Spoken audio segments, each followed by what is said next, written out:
ஏவாள் ஆதாமின் விலா எலும்பிலிருந்து உருவாக்கப்பட்டாள். தேவன் ஆதாம் தனியாய் இருப்பது நல்லதல்ல என்று உணர்ந்து ஆதாமுக்கு உதவியாகவும் ஏற்ற துணையாகவும் இருக்கும்படி ஏவாளை சிருஷ்டித்தார். ஆதாமும் ஏவாளும் திருமண உடன்படிக்கையை ஏற்படுத்தி கொண்டார்கள்.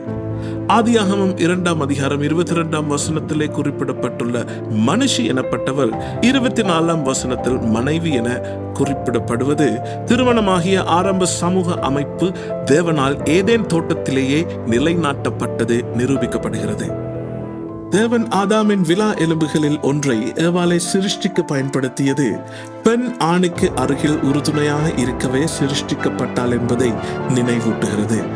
கிறிஸ்துவுக்குள் இவர்கள் ஐக்கியம் தேவனுடைய குமாரனாய் இவர்களை பூர்த்தி செய்து அவருடைய அனாதி தீர்மானத்தின்படி தேவனுடைய ஆதிக்கமும் அதிகாரமும் பூமியிலே இந்த குமாரனுக்கூடாக வெளிப்படுத்தப்படுகிறது.